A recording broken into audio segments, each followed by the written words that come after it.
Hey everyone, and welcome to Comedians on Technology, People and Drugs. I'm your host, as always, Sam Joseph, and today we're very lucky to have comedian Hannah Lloyd-Davies on the podcast. Hey Hannah, it's really great to have you with us. Thanks so much for sharing your time. Hey, no, thanks for having me. Oh, our pleasure. Now, you're a very funny person, and I'm sure the audience is on the edge of their seat, wanting to know about your comedy origin story. Was it that you had a sort of a superpower that everything you touched, you sucked all the comedy out of it and became a sort of a comedy superhero? How did it all start? Um, Basically, I think I'd always been told that I was funny.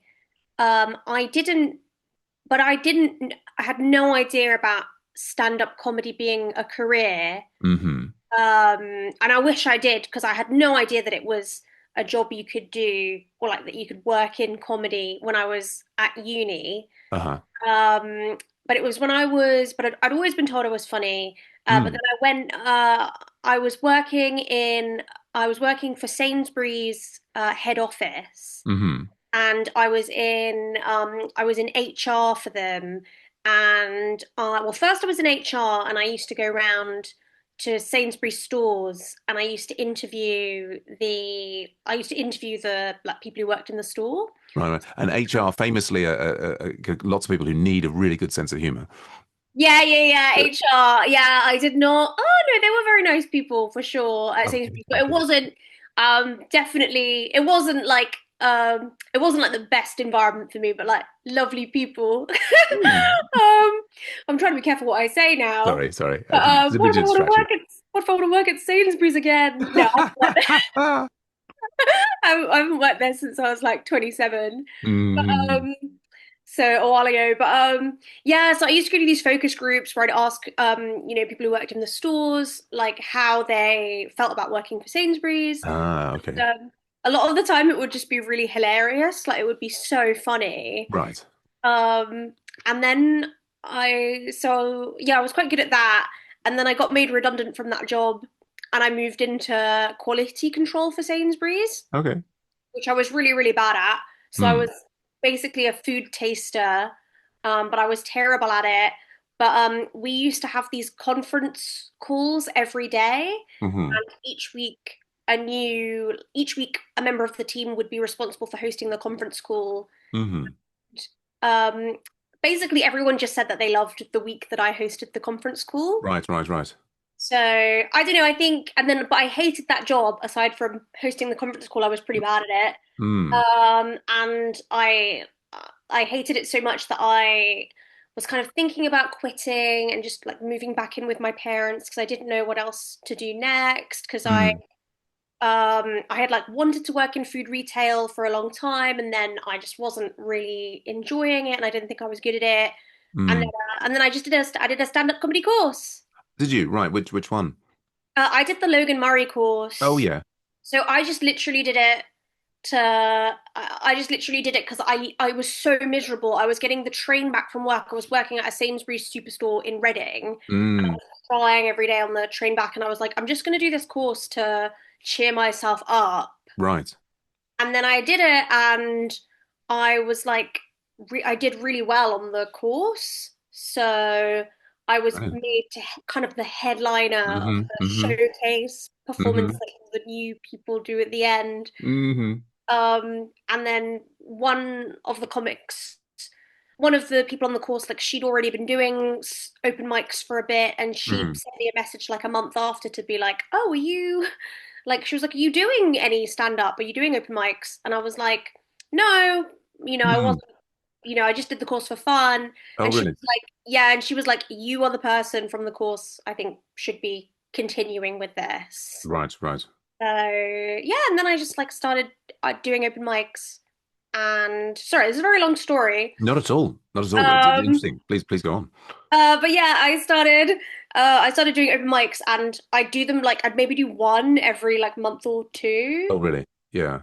and then and then just and then annoyingly, like in 2020, just before COVID, I got like the comedy bug, Oh, okay. 50 open mics, and I was Right. like, yeah, this is gonna be my career. And then Uh-huh.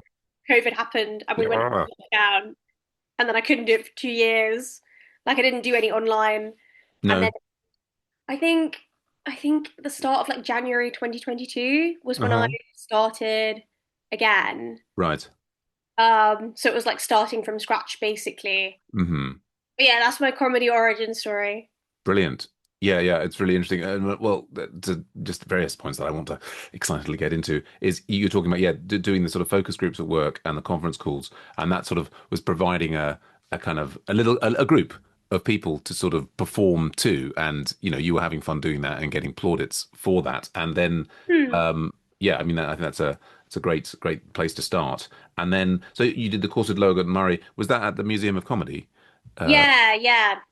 Yes, yeah, brilliant. Yeah, no, I did the Amused Mooses, and that was everybody says, "Oh, did you do it with Logan Murray?" Because no, and he moved on from there. I did it with Marcus Berman, but he was also great. But I did a MC course with Logan Murray, and he's lovely. So that's a great place. Yeah, no, he's Yeah, amazing. and I well I empathize with that feeling of feeling miserable in your job. I think when I did the course, 4 years ago, what it was, it was also a period where I was like really kind of at work and so on. And you said through university you didn't really know about stand up as a pursuit, which it was the same for me as well. But for many people, the idea of doing stand up is kind of, oh my God, speaking in front of people, it sounds like that hasn't been a problem for you. And then when I mean, I'm just interested in how you heard about the course, and were you intimidated by the idea of stand up, or it almost sounds from what you're describing like, you just like, oh, I need something. Oh, that sounds fun. I'll give it a go. So there perhaps wasn't so much trepidation when you did the course originally. I think I think from what I can remember, I was just, I think I was not good at public. I think I didn't like being on stage definitely when I started. So Oh like yeah. public, I was better than the average person at public Hmm. speaking. So I Mm. also at Sainsbury's, I also used to get up. There was a weekly kind of HR meeting, Mm. and they would have me get up to like make announcements. Okay. And then people, without me realizing it, called it like the Hannah like chuckle Okay. All moment right. because I would make everyone laugh Yeah, during yeah. kind of mini speech because I was on like the charity committee. Like basically when I was at Sainsbury's, I enjoyed everything that wasn't really a part of my job. Right. Right. Yeah. So yeah, so I was better than the average person, but then when I did the performance, the end of course performance for Logan Murray's course, I Right. was so nervous. And then open mics, I was like so nervous. So like actually going on stage and doing it was like a big jump. Big But jump. I couldn't, Right. but But there literally wasn't anything else I could do at that point. Like I had screwed up so badly with Sainsbury's that I think I was just temping as a receptionist, like for uh different companies, and I was just kind of like, there's nothing else. Food retail was what I had wanted to work in for right. so long, and then I did it, Mm. and I didn't like it, and I wasn't good at it. Uh So it was literally like I have read, I've read like a book, like a comedian's book, and I can't remember who said it, but this like this comic had like said that people are pushed to do comedy like you have to have really screwed up uh like like and I think like to be kind of pushed to like stand up in front of people and I feel like that yeah I think when I read that I was like yeah that's definitely my experience. right, right. Yes. Yes. I think there's definitely something in that. And but then so in terms of hearing about the course, was it that you were like, I'm looking for things that I'm just interested in that first um because basically when I was at university, these courses didn't exist. I wish they had done. Hmm. How did I'm just wondering what was that spark that was like, oh, you saw an advert in the paper, or there was how did you even find that there was a course available? God, I you know what I don't I think I yeah I actually just don't I can't even remember what made me look up a comedy course. I feel like I can vaguely remember like I was making people laugh a lot at parties, like going to like Mm. house parties. And I think maybe someone mentioned something about a friend of theirs doing like a comedy Got course. you. And Yeah, then yeah. I was like, oh, and then when I looked into it, I was like, oh wow, this looks really like this looks yeah, this looks really fun. And I think because I was just looking for like I think God, yeah, it's so weird. I don't know. I remember looking it up, but I Yeah, yeah, can't yeah. remember why I did. Yeah, no, and that makes sense. And I mean, it's I'm just interested, and of course, you're not on the spot.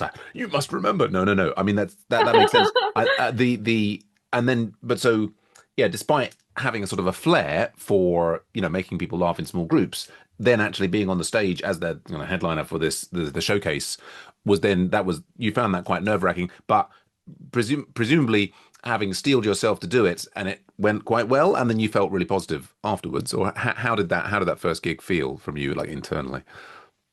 Yeah, no, it went really well. So, but I was so nervous, but it went really well. And then I think I had like a few friends come and they were really nice. But Hmm. I think the best thing was when I got a video of it. Like they Oh gave yeah. us, I think my friend videoed it for me. And then I showed my mum the video. Hmm. Oh wow. And like like my parents are just, like everyone's parents, just like they're just really honest. If Hmm. so, like my mum, if it wasn't, if I'd been crap, she would have said. But Right. my mum watched the video and she was like, "You have got to do that again." Like, so Right. she was like, she found it Oh, really funny and liked it, and so I think brilliant. that was Brilliant. a big like motivator. Fantastic. Well, that's just reminding me of my parents coming to see me in a play at university. And I think I remember my mother saying afterwards, saying, "Yeah, you needed to be a bit more charismatic." Yeah. So Yeah, yeah. that's happened to me as well. Like my mum's, yeah, I did A-level drama, and I think my mum and I did like singing at school as well. Oh And my wow. mum would be like just brutally honest about how it went. So, Yeah. Goodness me, goodness me. Yeah, yeah, but so a great first show, and you overcame the nerves, and but then you weren't immediately bitten by the comedy bug. You'd seen it as like, I'm doing this fun thing. It's a distraction from work, which is not going so well.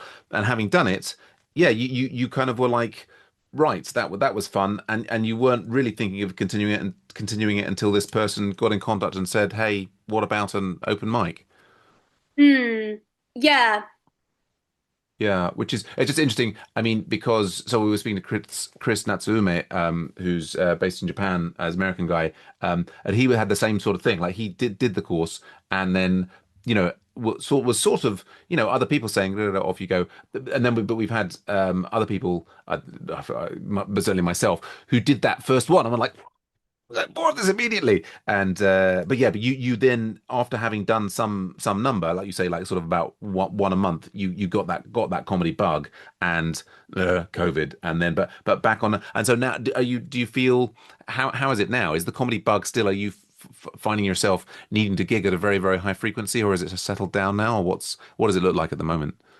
I think, yeah, this is something I'm trying to work out. So I feel like because I struggle with nerves, I feel like if I gig 5 nights a week, Hmm. I am amazing on the fifth night Ah. that week. Like I'm really, really good. Hmm. Um, and but the thing is, I'm kind of like, okay, if I do that, then I have no life. And Right. so if I gig that much, then like there are other aspects of my life that are really neglected, like, Mm-mm. like, oh, I want to like go on dates and stuff like that. Sure. So, Absolutely.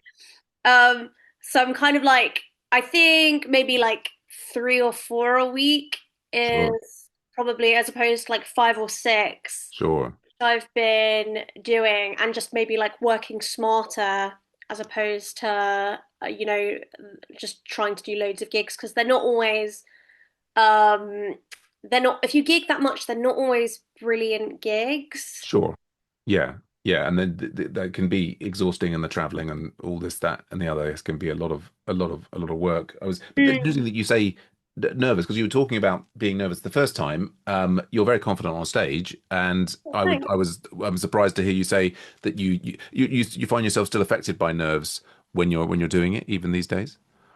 Yeah, definitely. Like I think I found I think I've worked out that for me to be relaxed and confident on stage and to feel like I'm with my friends or I'm at a Mm. party Mm. is I have to just know the material like the back of my hand. Okay. Like I have to have gone over it for at least 2 hours Right. before um and like walked around and just have it Sure.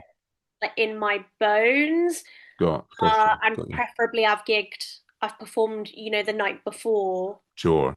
Yeah. So I Yeah. feel, and then I feel relaxed. It's when I feel like I don't quite remember everything I'm saying, Mm. and maybe Mm. I don't feel I'm not match fit, so I haven't Yeah. performed the night before. Then I Yes. feel a bit more like a bit nervy. Sure, sure. No, that makes perfect sense. And it's really interesting as I compare it to like so for myself, well, absolutely. If I have a break, there's definitely you lose that match fitness. And I mean, I have this sort of cheat that I do, which is that I do virtual reality comedy kind of every other night, which I can basically do from my living room, and I don't have to travel, and that kind of allows me to kind of like, I mean, and it's not, I'd always much rather do a physical gig, but I'm kind of like, I kind of do, virtual reality comedy, a physical gig, virtual reality comedy, a physical gig, and so yeah, that kind of allows me to sort of maintain myself in the zone. And I remember what when you're talking about knowing the material, I used to, um, like on a day that I would have a gig,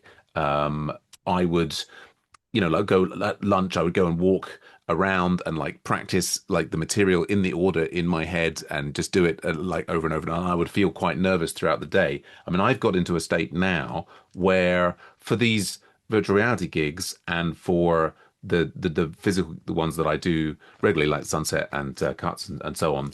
I mean, for Sunset, I mean, it's a room I set up, so I kind of almost there's not really almost any room for nerves there. I mean, there's sort of a little heightened thing, but then in something like Cuts, I tend to.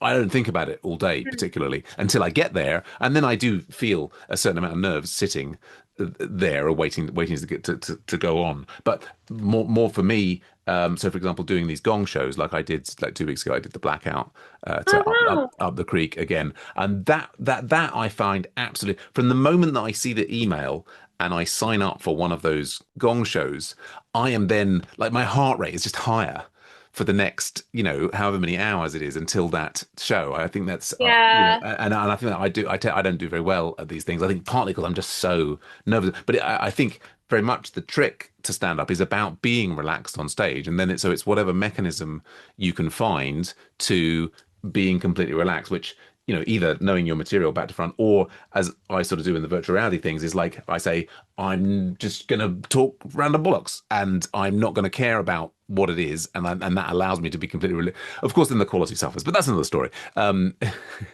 But yeah, well, maybe we can slide into the second question, which is a thinly veiled attempt to talk more about the comedic process. But I am interested in technology. Does the question is how is technology affecting your life and your comedy? Do you use much technology in the process, whether it's like creating material, recording your sets, promoting yourself on social media, or in your life? And how does your life and comedy has it changed much as different new kinds of technology have come in over the last few years? I think I would say, I guess for technology, like I'm on my phone a lot. I Hmm. think, like, yeah, I'm definitely on my phone more than I would like. I think something I really enjoyed was the first year I was doing, like 2022, Oh yeah. I didn't have a smartphone. Oh really? I had a flip phone because I Okay. was just so fed up with like being obsessed with my smartphone that I got Right. this cheap flip phone that like a lot of like older people have. Sure. And so it literally just was calls and texts. Right. And then it was really fun because I could just like flip it shut. It's Yeah, so yeah. annoying. I've got, I mean, it's funny you say that. I mean, I've got, I'll just, what is it? What is one here? I mean, I got one of these, Michael McIntyre talks about these men drawers, you know, the men Oh drawers? yeah, yeah, yeah, the Yeah, so mandrel, totally keen. I have like all the phones that I've ever had. So this is like one of these. Oh yeah, it was like that. Yeah, yeah. I mean, Amazing. I'm totally addicted to my smartphone, but it's I think that's I'm absolutely fascinated. What can you tell me? What in particular was the problem with the smartphone? Was it that you were particularly stuck on Instagram, or what was the thing that made you switch to the flip phone?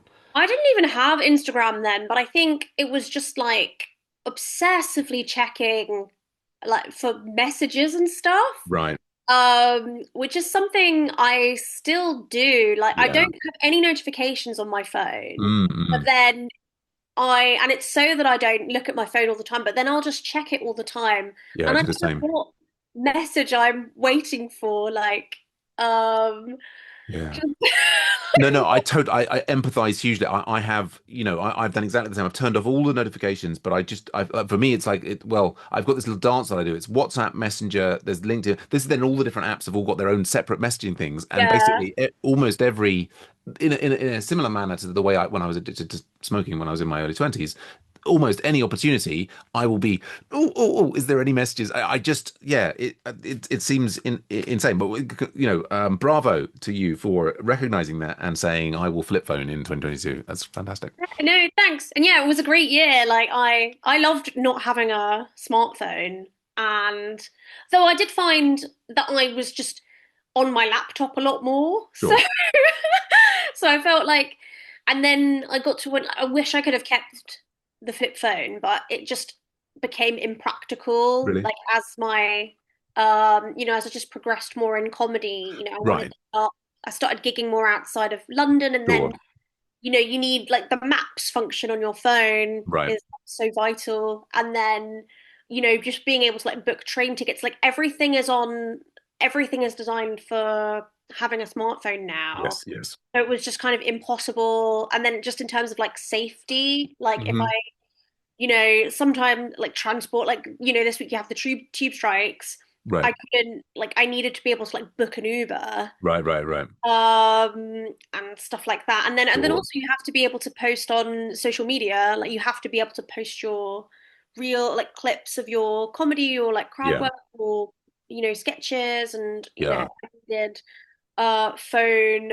I needed a phone for that, but like I wish I didn't have to use one. But that said, Mm. I feel like I feel like it's like with anything to do with dopamine, like Hmm. food, Hmm. like we all over a long time we kind of develop like a healthy relationship with food, like, and Hmm. I feel like it's the same with my phone, like it's just, Hmm. it's so new and I feel like over time I'm going to develop Mm. more of a healthy relationship. Yeah, well, I'm very much relating to what you say. I think you're absolutely right about the dopamine, and but that's a lovely positive note to go there. That it's yeah about the our evolving relationship with food. Of course, for people who have a difficult relationship with food, they may say no, no fuck us well now. But I mean, Yeah. I have tried as much as possible to like do all of the posting of videos to social media and all that. The social media stuff is I only allow myself to do it on the laptop. And so I try very much not to look at the feeds of that's the I'm a kind of I'm frustrated with Instagram. You can't look at the messaging without accidentally it showing you some parts of the feeds. And Yeah. with Facebook Messenger, you can have a separate app. Although now they've added a little thing that shows you at the top of the Facebook Messenger, oh, here are some little alerts to say things that are in your feed. And so it's kind of like, I mean, it's these companies and these organizations, they're sort of clawing into your time and they want your time. They want you to spend time, absorbing and looking at the advertising and so on. But I think establishing Yeah. rules like, for example, for me is like, right, I'll only do that work on the laptop. Of course, then run into the issue that like some things don't work properly on the laptop for Instagram and this and the other. But it's a real, as you say, like the relationship with food, you've got to kind of work out boundaries and get yourself in a good place. Yeah, that's what I think it will be. Like I think they're so useful. It's about making it work for you. So Yeah.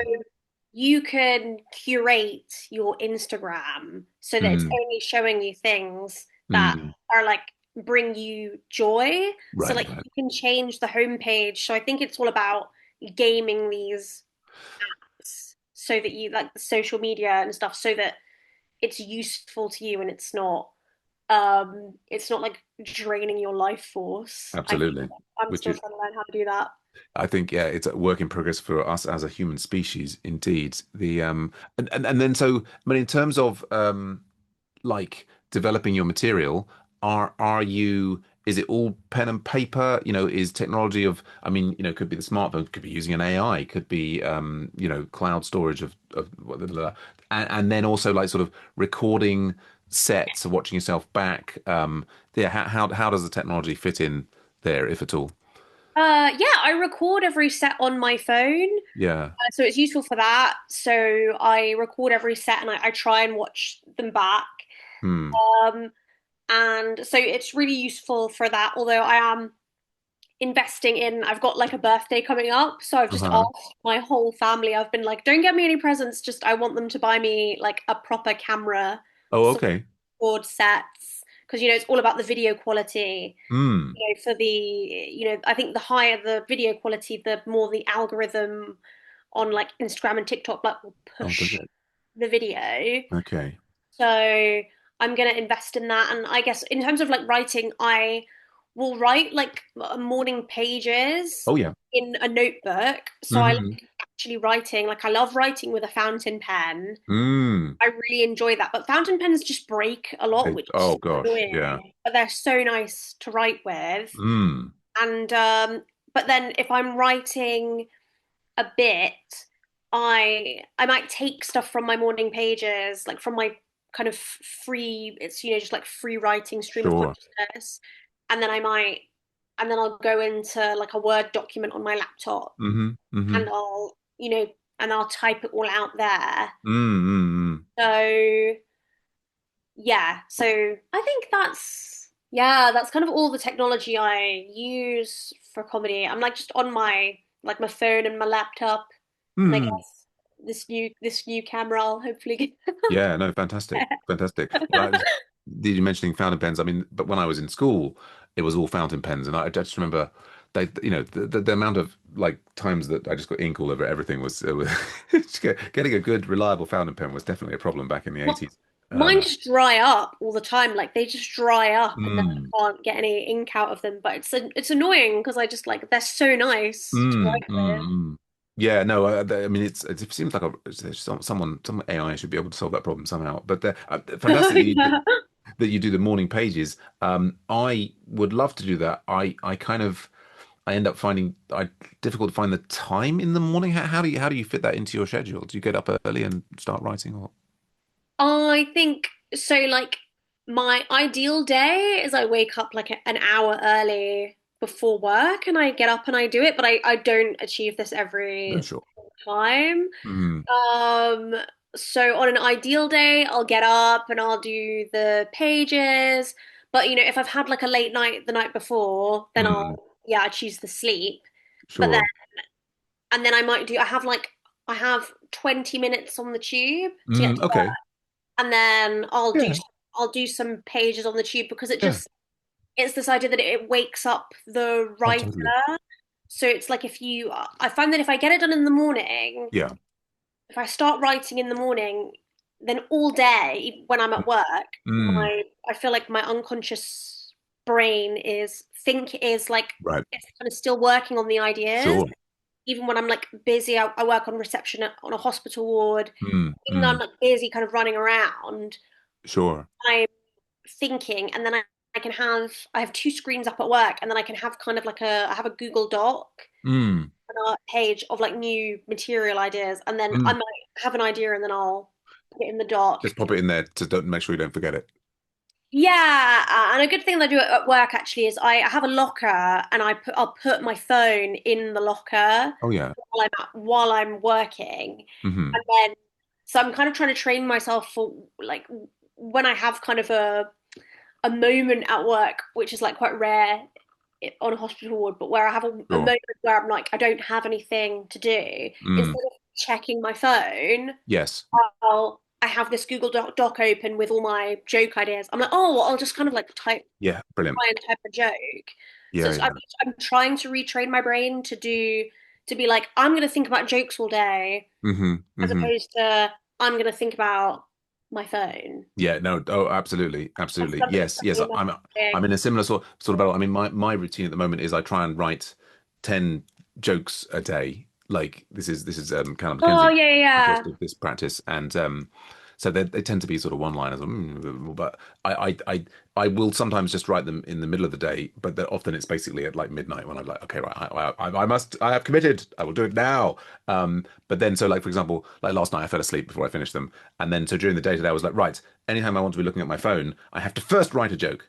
And like so, I'll write the joke on my phone, but that's like I can reward myself with checking my messages if I have written a joke, and that's my kind of thing to try and force myself to make sure that I'm like not just dopamine out on the messages and still do some kind of like comedy work during the day, if that makes any sense.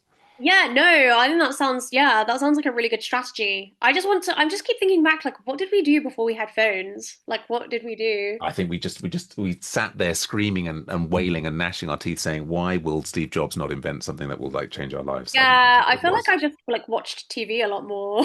There was definitely, but for me, there was like a huge. I mean, oh yeah, no, I was very much addicted to TV back in the day. Oh, sorry. No problem at all. No problem at all.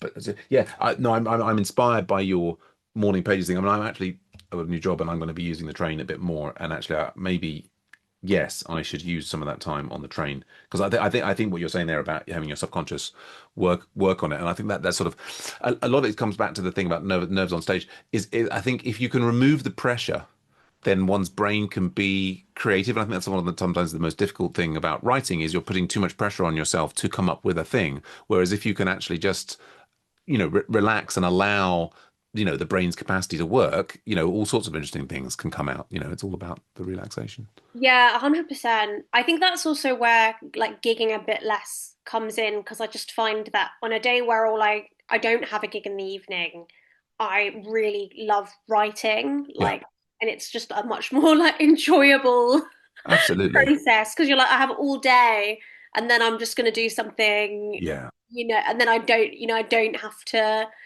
I'm not going to be like, standing on stage. Um, yeah, definitely. Yeah, yeah, no, I think finding that right balance, it sounds great. It's we're all trying to find it. You mentioned watching the recording the videos, and you try to watch them back. Is it just there's sometimes not time to watch them back? Yeah, God.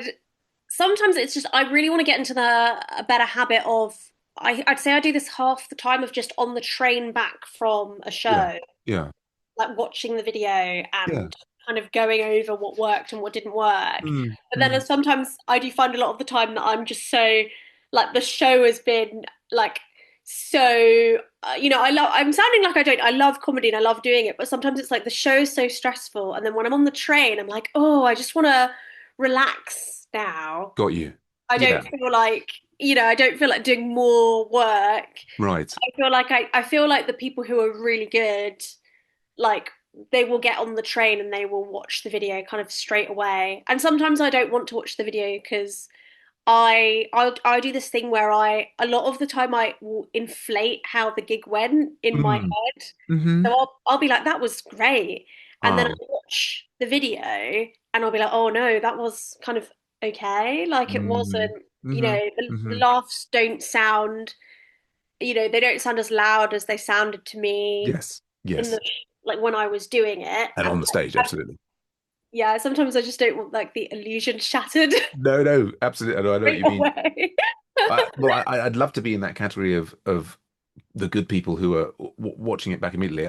I do find myself that actually, I make a joke about it on stage, but I really do love watching myself back. So I'm kind of like a gig where I failed to record and I can't watch myself back is I'm so crestfallen afterwards. And a lot of the times recently, I tend to like think, oh, that didn't go quite so well. And then actually I watch it back and like actually that wasn't too bad. And so like for me at the moment, it's a real kind of pick me up after the gig. It's something that I kind of look forward to doing. I mean, I hope the side effect of that constant review is that I will get better. But yeah, it's just that it's a sort of a special treat. But I mean, I totally relate to the idea of wanting to relax after the gig. You get out of that nerve-wracking thing. I usually find that I'm so, after the gig, it's always a positive feeling that it's done. I'm now, I can stand down. But then yeah, for me watching the video is just usually unbridled joy.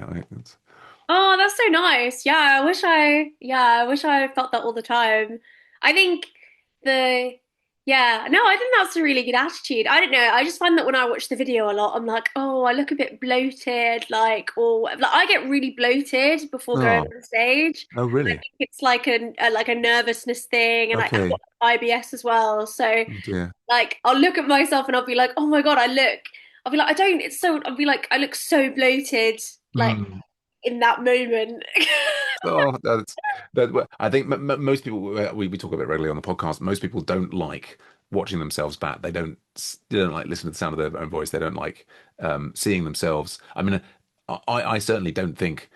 I mean, particularly as I get older, and I'm like, well, it would be nice to have more hair or what have you. But I'm always just so intrigued to hear what I'm saying. It's a bit like it's this weird kind of. Well, I've talked about it, some of the listeners are busy going like, well, this is a new drinking game. Every time Sam mentions how much it's like a chimpanzee in a mirror, you can drink a shot. But Yeah. there's something about wow, that's this person that's me and he's on stage saying something.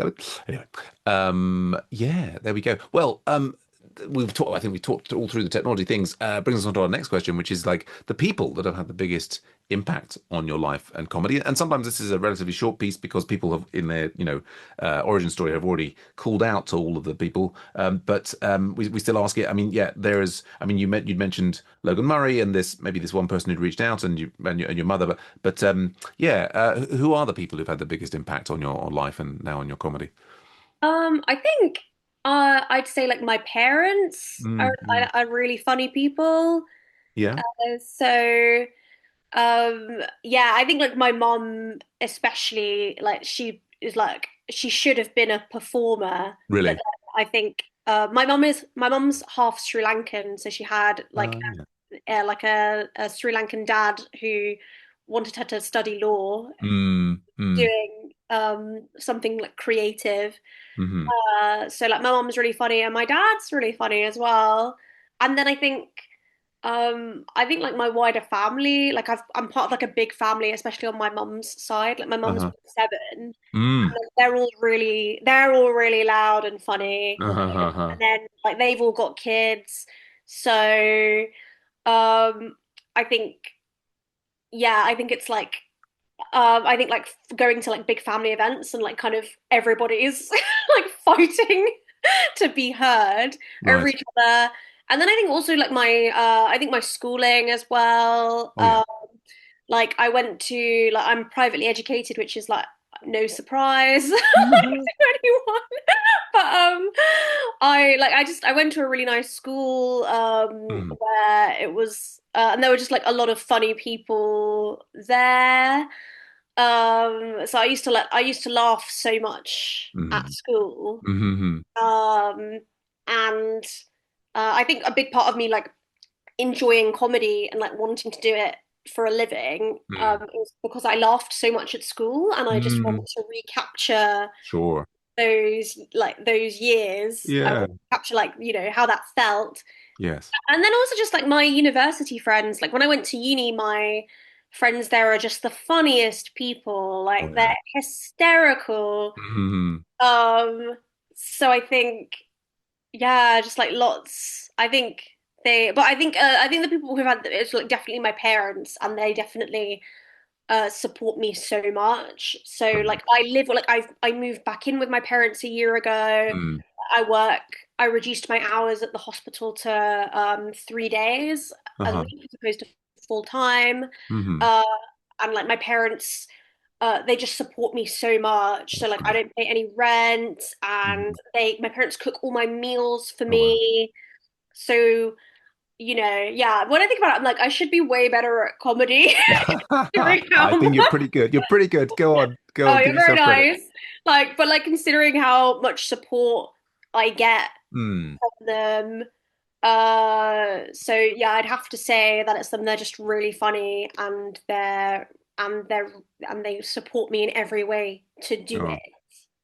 Brilliant, brilliant. Yeah, well, it just reminds me of we were speaking to Dylan Lamb, who's an Australian comedian based in Japan, the other week, and Hmm. he actually did a show with his mother, and his mother's not a comedian. They did a Mother's Day show and did kind of a double act between the two of them, and he was saying, "Oh yes, she's terribly funny." I was like, "Oh, was she a performer?" And I think no, she was also doing like stuff with kind of HR and those sorts of things. She's kind of like a does a lot of presenting for corporate groups, and so she took to the comedy double act with her son, like a duck to water. But that's fantastic that you've got that support I from your think that's mother. the thing is that's what my mom wants. Like my mom, when I started doing stand up, my mom, like my mom went to a party, and she was telling her friends that I'd started doing stand up. Mm, It's like, oh, all my friends were like, Debrina, that's my mom's name. They were like, mm. Debrina, you should be the one doing stand up. Right, You're hilarious. right, So my right. mum came up with this idea that we should do a double act show Definitely. together Yeah, where yeah. I go on first and Yes, I do my set, yes, and then afterwards, and then I leave the stage, and then my mum goes up and goes, yes. oh, that's what she told you, but Right, this is right, what right. really happened. There we go. I was just like, you're just assuming my whole stand-up set is about you, but it's also all, a lie. Or just like Rashomon. It's just there's a different perspective. Oh, you've seen Rashomon? It's the Japanese. Oh, is it Japan? I think it's originally Japanese. Yeah, I have not. No, but it's basically it's the same story four times over from the perspective of four different people that are in the story, and it's completely different each time. But well, hey, come on, you and your mum could be joint headliners at Sunset, and we that would be great. Thanks. Yeah. My mom actually did a stand-up course, but then I think she did do one a long time ago before I did. Oh yeah. But I think she just didn't like she didn't really enjoy like actually doing stand-up. Ah, But she is very funny. yeah, yeah. No, brilliant, brilliant, fantastic. Well, let's slide on to our next question, which is how do drugs affect your perception of reality? And of course, as I'm always at pains to say, drugs is a broad term. Some people think we mean it explicitly illegal drugs. No, I mean, caffeine is a drug, ADHD medication is a drug, heroin is a drug. I mean, they're all different sorts of things. Is your body a temple? I mean, like Callum McKenzie, he loves his caffeine. I shouldn't. Who was it? Like Laura Kelly talked about her challenges with alcohol. Are there substances that you struggle with apart from the dopamine from the phones, which you and I clearly both struggle with? And how, if at all, do any of these substances affect how you see the world? I don't drink. I haven't drunk alcohol. Well, actually, no. I would say I'm not 100% teetotal. I had a drink. I had a margarita a few weeks ago for the first time. So I had a drink for Hmm. the first time in like a couple of years Mm, at mm, mm. the Edinburgh Fringe Ah, a few weeks ago. Um, so I wouldn't say I stopped, and I did really enjoy it actually. But I think I feel like I did a lot of binge drinking at right. uni and Yeah, me too. in the few years afterwards, Mm, and mm, I just got to a point where I felt like don't really need I feel like I don't need alcohol to have a good time. Like brilliant. I think I'm fun and I'm high energy and Mm, I'm chatty without it, and then I hmm didn't hmm need the hangover the next day, especially when Absolutely. you do comedy. A lot of comedians don't drink, and Yeah. I feel like it must be to do with we're doing so much. Like a lot of people work full time, Hmm. and then you're gigging, and like you kind of I feel like you can't really afford to have like a Very day or difficult. Yeah. two where you feel awful because you're hungover. So yeah, I don't drink, and which I think is good for my Yeah. comedy. Yeah, me too. I mean, I don't drink for probably the same reason, like, yeah, all the things you said. Yeah, do go on. Yeah, alcohol also stops me from sleeping, so I'll have Mm, a terrible night's sleep if I drink. And my dad is the same, so I've got that from mm, my mm, dad, and mm. it just wasn't worth it No. in the end. And I guess I'm kind of I really like matcha lattes. Mm, So I'm just like mm, a really basic mm, white girl. I just really mm. like matcha lattes. I know I'm such like a stereotype, but I really like them. So if I've had like a late gig and I've not had loads of sleep, I'll have like and I'm at the hospital Yeah, and I'm feeling kind of like, God, it's really busy yeah. today. I get a tea break at 11 in the morning Mm, and mm. I'll have a matcha latte like in a Right, big mug, and that just literally lifts me up so much. So right. I'll go from feeling like absolutely dead to Mm, feeling like pretty good. mm, So yeah, I'm obsessed with matcha at mm, the moment. I was on holiday with my parents this week, and I asked them if they could buy me some matcha powder from mm, like the mm, supermarket, and they phoned me because they were like, Hannah, it is so expensive because mm, it's like £10 for a mm, tiny bag mm. of it because everyone in the world is matcha crazy. Interesting. Yeah, it's funny that you say that. I mean, I wasn't even really. I mean, I'm so out of touch, familiar with the stereotype. I mean, I do drink. Like I kind of I've given up caffeinated coffee because I was just getting too. I used to have this cycle of like drinking a bit too heavily and then drinking a lot of very strong coffee the next day to kind of manage it, and it was just a sort of like I don't know. Like I basically had to drink an extraordinarily large amount of coffee just to get back to normal from the hangover and so on. And Oh just like yeah.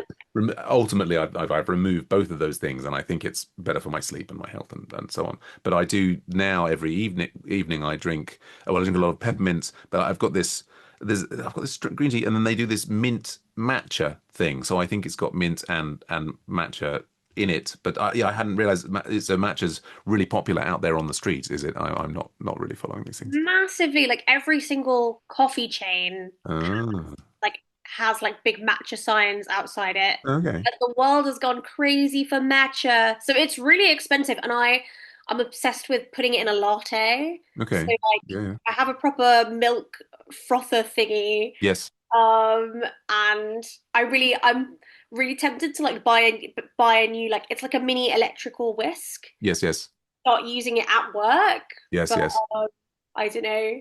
I feel like Go for it. That's what I did. I mean, yeah. I switched to decaffeinated coffee, but like I've got the little whisk, and I used to keep one at work for doing that. And actually, the new workplace doesn't seem to have it, so I might have to take one in.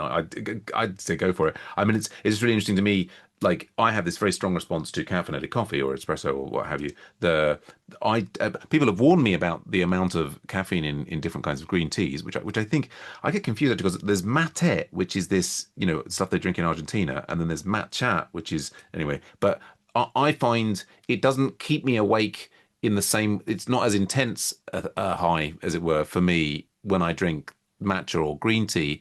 It's just, like compared to the coffee, compared to the espresso, it's very mild. But it's interesting to hear that when you have your 11, it makes a big difference for you at your 11 a.m. to have the But um, I don't have any other caffeine. Like I'll right. have that one matcha latte, and Mm, then that's it. Like I haven't had coffee in a really sure. long time. Yeah. So I think, and other days and if I feel like I've had enough sleep, I just won't have any caffeine. Like I also buy uncaffeinated matcha powder. Oh So yeah. if I feel like, yeah, I'm pretty well rested today, I Right. won't, I'll just have the uncaffeinated one. But yeah, I am just hemorrhaging money on matcha powders. Right. Yes. We need to get some special imports or discounts or somehow. Interesting. Yeah. Yeah. That's I'm just and I think everybody's sensitivity to caffeine is different. Like my sister and my aunt are both, they have a lot of decaffeinated tea, and I'm a bit like I find I don't I'm not I mean I love having a couple of cups of tea a day, but the idea of drinking the uncaffeinated ones just is kind of like, oh, well, I'm giving up the coffee. Don't make me give up the caffeinated tea as well. Yeah, I yeah. have like I'm drinking like rooibos tea right now, Right. uncaffeinated tea, and it's like I really like it. Yeah, no, I love, I'd certainly like, rhubarb, I was drinking quite a lot of it, and these under the mint teas. I absolutely love in the evenings. Every evening when I'm doing, my bit of comedy admin or what have you, and even now when I'm reading my book in bed, I always have a cup of, and it's either going to be peppermint or a peppermint and a matcha mix that I have, or possibly I probably wouldn't have a pure green tea in the evening. It's going to be half and half, but yeah, rhubarb is really. I've run out of rhubarb. I have to get some. Put that on the shopping list. Um, there we go. Wow. And yes, so it sounds like these things, they're just, the matcha allows you to sort of feel a bit more normal. It's not really, there aren't substances that are really affecting your perception of reality. The way you see the world is I not. I think like I kind of would really like to try like cannabis edibles. Oh, That's yeah. something I really want to try Mm. because I know other comics who use them and they say that they're cannabis edibles or like magic mushrooms and they Mm-hmm. say that it's Mm-hmm. been really good for their writing. So like maybe like Mm. once a month or every 2 months they'll do an edible Mm. magic mushroom thing, and I've been like, oh, I really want to try Mm. that, but then when I think, but then I'm like, oh, I'm so, I work in a hospital. Right. My mum is from, a medical family. Like her Yes. dad was a doctor, and then her brother's a doctor. Like I used to work I was a GP receptionist before I Mm. did this. Mm. So I'm so scared of like I just feel like if I took anything like that, I would Mm. be the person who took like magic mushrooms and I'd jump out the window. Like I It's just but feel these are they can be very powerful substances, as we always say on the show. You've got to be very careful with these things. There's certainly some, there's other podcasts with comedians who talk a lot about different kind of substances and this, that, and the other. It's and yeah, and I think that's the thing is everybody's sensitivity is different, just like we've been talking about with the caffeine in different things, and we have different levels of sensitivity. It's yeah. yeah, I mean that's my former co-host Joseph Vaughan. I think what they're keen to do is to adjust the scheduling in the country so that some of these substances can actually be they can do scientific research on them and find out what the safe levels are, and then because there are studies to show that microdosing with hallucinogens can be very effective for people to treat people with PTSD or what have you. But the Yeah. nature of things is actually difficult for anybody to do the research that would allow these things to be used in the appropriate doses, and then you're of course going and getting mushrooms from a park or some other, and you don't necessarily know what you're getting, and so yeah, these things are. So I think a very sensible caution on your part that we can recommend to the listeners as well. That's, Thanks. Yeah, I think yeah, I hear about it. I'm like, oh, that would be God if it would just like make my. I think I just want, if it's like, I'm like, always trying to looking for a shortcut to yeah. better at writing. But I think maybe I just have to Well, you might try. I try mean, and get better at writing minus drums. I think a shortcut, or is it a long cut, is meditation. So I mean, when I was much younger, occasionally did substances. I'm kind of now, particularly having had kids and just lots of responsibilities and so on. It's kind of like I'm not attracted that direction, but I'm very attracted towards the kind of meditation side and kind of like, I mean, I think that effectively what many of these substances can do is that they sort of shut off your inner critic, and then you can just explore the space of ideas in a relaxed fashion, much similar to what we were talking about earlier in the episode. And so, you know, there are various meditative techniques that can also calm the mind and sort of shut off that inner critic, and then allow yourself to be more creative. So I think, particularly for those of us who are perhaps more sensitive to substances than some others, that have you ever tried any kind of meditation techniques? I did actually. I had really bad insomnia.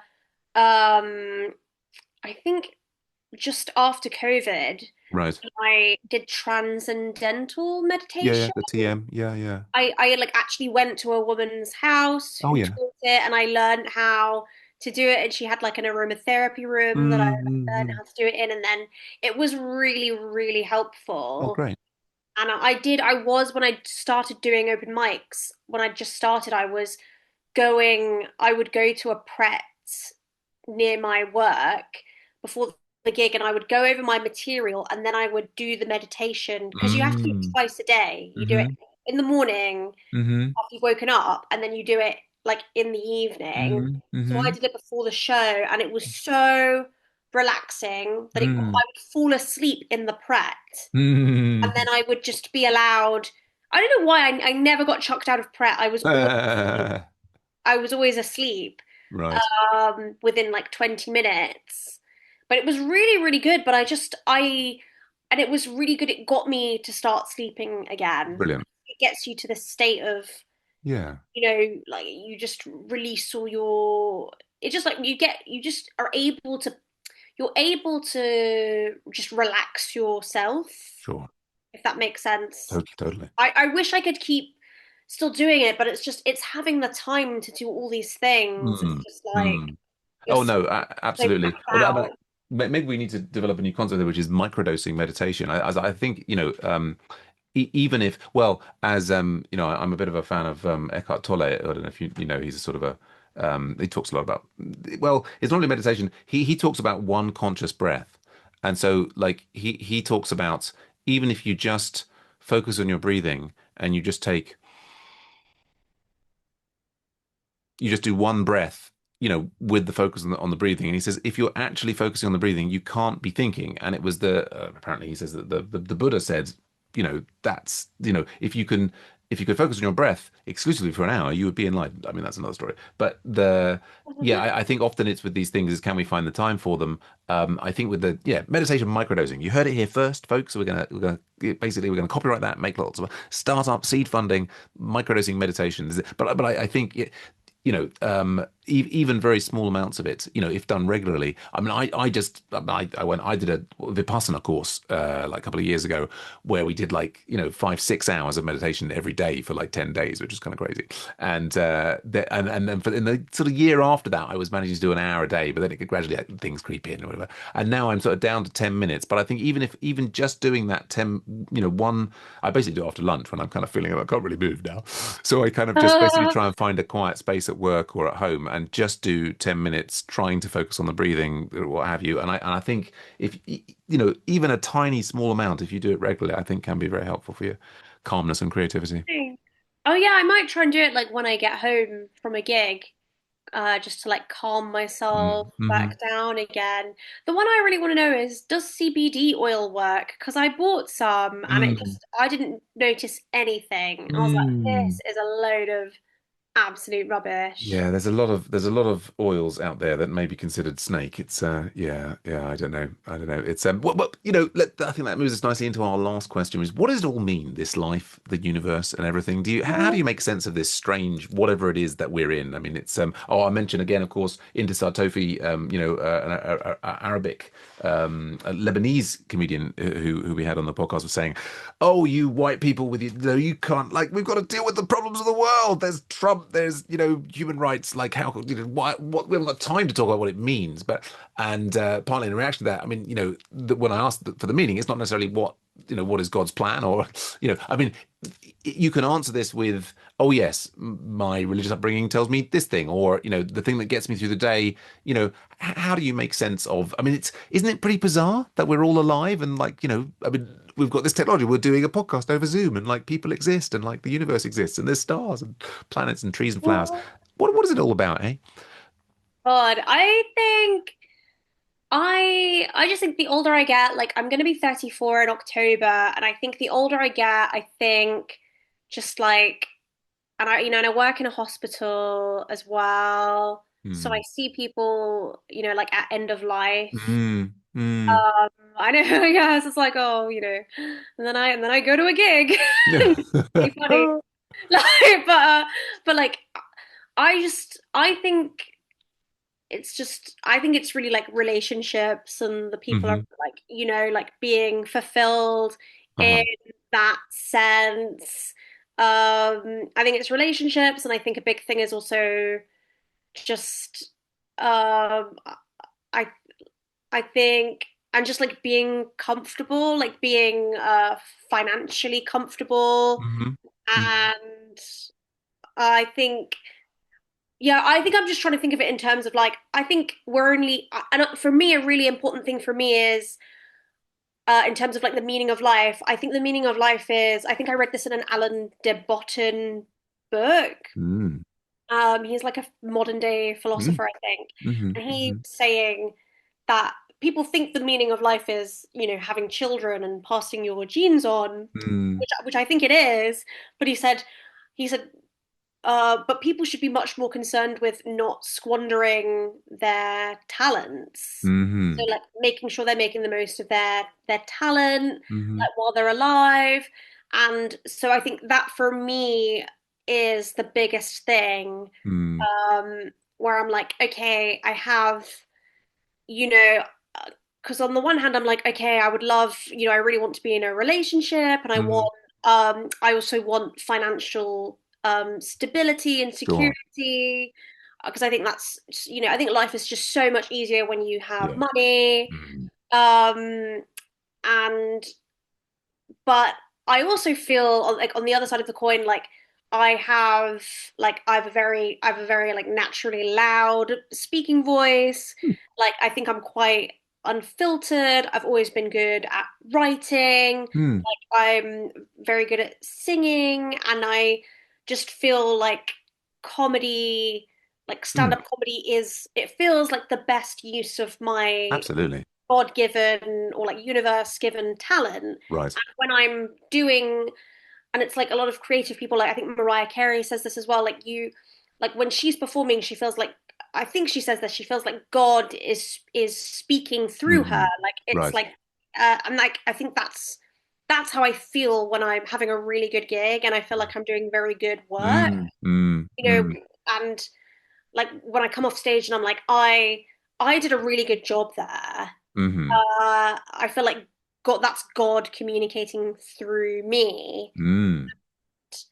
So my biggest concern at the moment is the meaning of life to me is making sure I don't squander that. So Right. making sure I use that. I feel like I could like I could go and do like comedy is a very high risk career, like in terms Mm, of money, sure. like in terms of will you ever be successful enough hmm to make a real living for it, especially at the Sure. stage that I'm at, like 3 years in, 3 proper years in. Mm, But mm. um, but I think, yeah, I just want to make sure I'm making the most of like I think in an ideal world we would all be able to make the most of our God-given talent and Mm, be mm.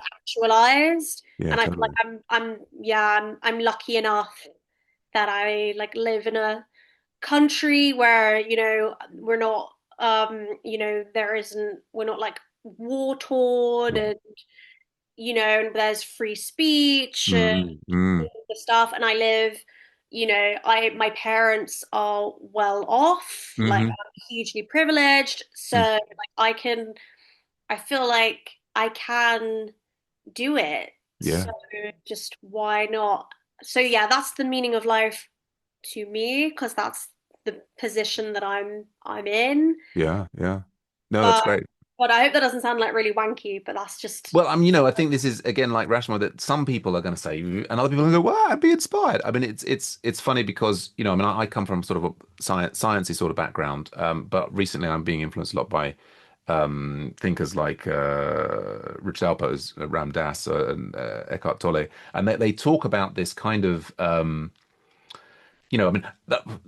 they talk about this sort of universal energy field. Like, I mean, I remember when I was little and in school, and I was excited learning about evolution. And then they also had like the Bible, and the head teacher talked about Bible parables it wasn't explicitly a Christian school, but this is the UK in the 80s, and it's just state school, and a sort of religious leaning teacher.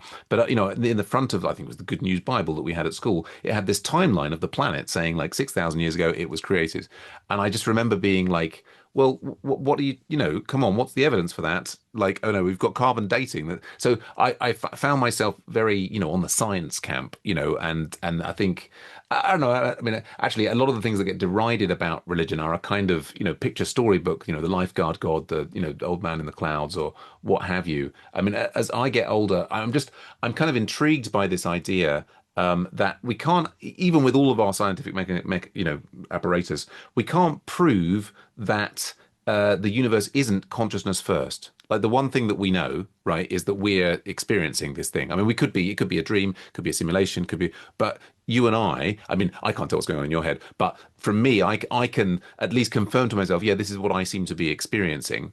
And the science thing would say, well, look, there's a real world out there that you are then interacting with, whereas actually that can't be the only thing we know is that there's this consciousness, and then there's a suggestion, which I'm not sure that I completely believe in, but that all of that everything is conscious, so and that all human consciousness is a kind of connected.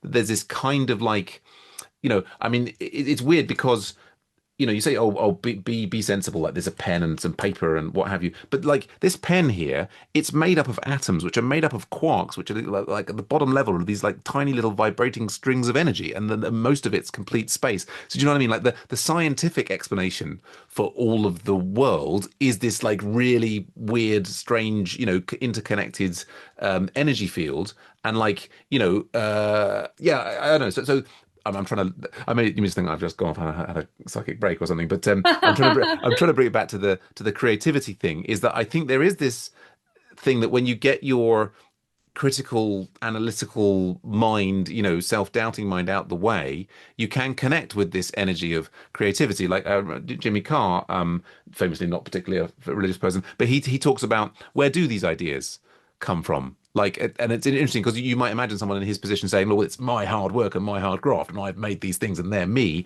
But there's a kind of, well, to go off on even more, I mean, I've had this thought recently that, like, with like, for example, with mathematics, like, so you've got everybody's familiar with the number two. That's a common number, right? So they're like on this podcast, there's two of us at the moment, but when we finish the podcast, that concept of two will still exist. Do you know what I mean? We don't have to have two things Mm. to know about two.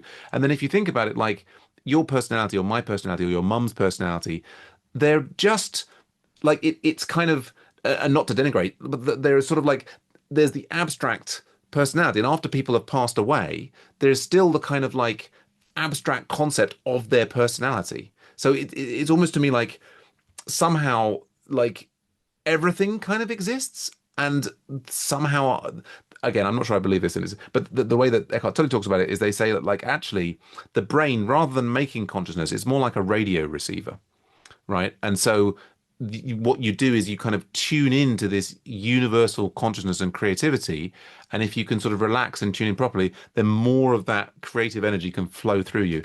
I mean, my 20-year-old self would probably be laughing and laughing and laughing at me even saying this. But did any of that make sense? Am I connecting with something you said? I don't know. I think it reminds me of I heard, that, when I was doing like A level chemistry, which I Mm. shouldn't have done. I got like an E at A level chemistry that I did at AS level. But like the idea that energy is it's always converted, it's never Yes, destroyed. they were So I destroyed. think Yes. makes me think of that, what you're saying. I don't know. Yeah, I try not to. I think, yeah, I try like the idea of what you're thinking of, like there being like after people have died and stuff. I don't know. I think, um, yeah, God. Yeah, I don't know. I'd like to think, yeah, I'm kind of like I'm very like agnostic. Like Mm. I would like there to be something, Mm. be something else. And like the longer I do comedy, the more I'm like, I'm gonna like get on my knees and pray because I need this career to work Right. out. Right. Yes. Well, I I feel mean, like go on. I feel like any like religiousness is kind of really born out of that as opposed to Well, I mean, like an it's afterlife. I'm just gonna like I need all the help I can get. well, I think we all do. It's a crazy mixed up world. I'm also very agnostic. I'm very, I have no certainty about anything. Eckhart Tolle talks a lot about manifesting, and this quote from Jesus, which is like, oh, believe that you already have the thing, and it shall be given to you.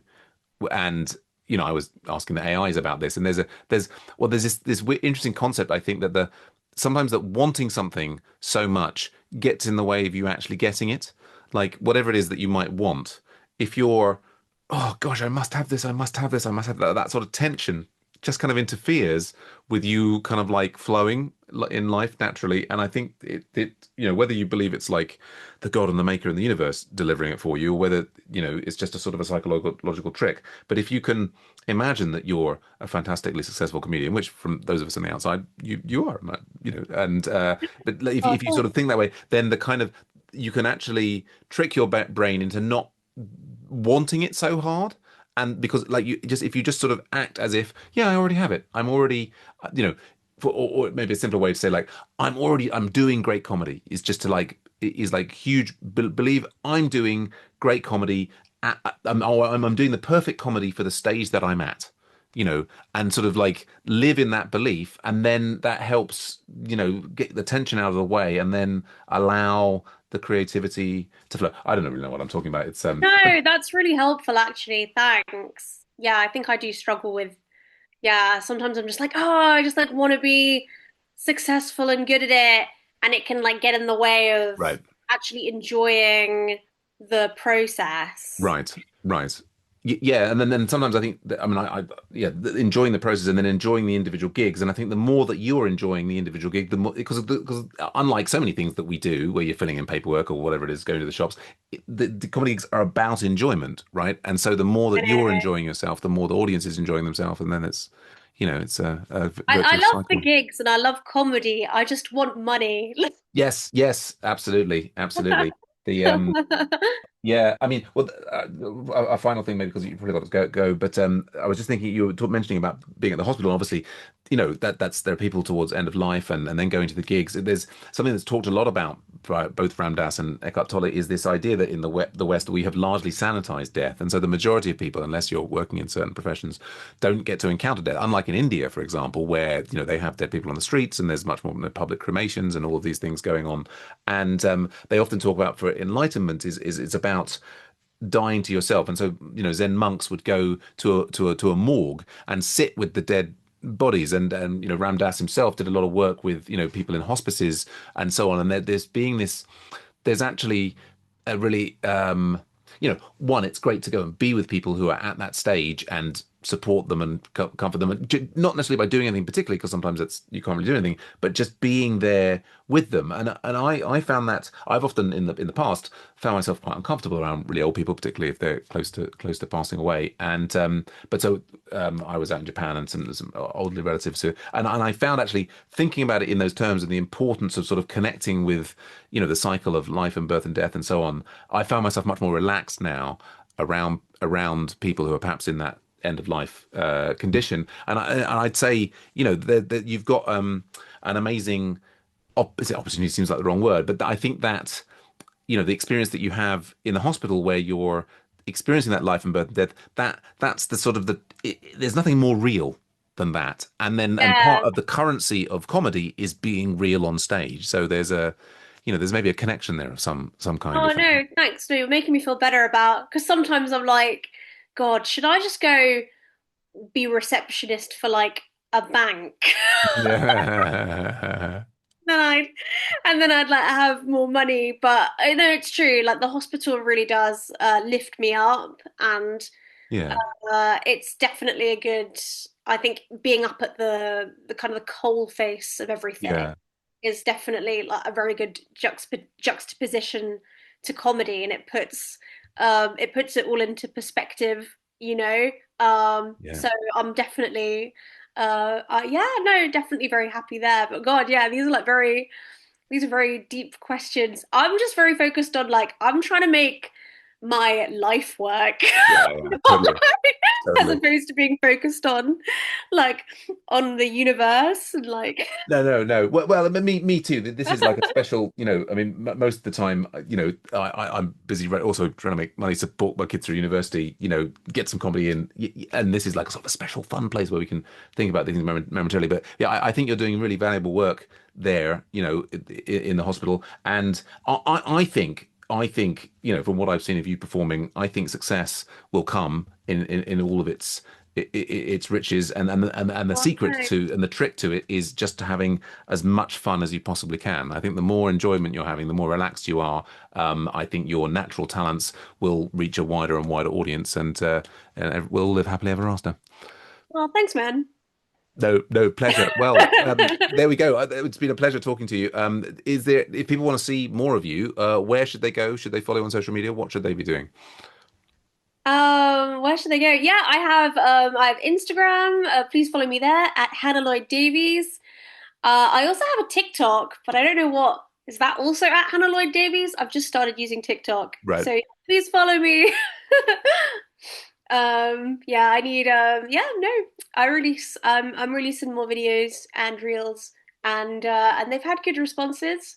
So yeah, I hope that's a Yeah, good. yeah, we didn't actually talk so much about that in the technology section, but yeah, I mean, I've been hearing more comedians. This is on other famous comedians on podcasts talking about how social media did turbocharge their careers. So yes, absolutely, we'll get your links to your media things in the show notes. And well, thanks everyone. Remember, you can help support comedians on technology, people, and drugs by going to patreon.com/comedians on, where any level of support will help us continue to produce this show. I don't think anybody's given us any support yet, and maybe do we need it? I mean, we'd love to have money too. I mean, it's a cost of living crisis, but if you can't afford to share any monies with us, please do follow our Facebook group and comment or ask questions there or on Spotify.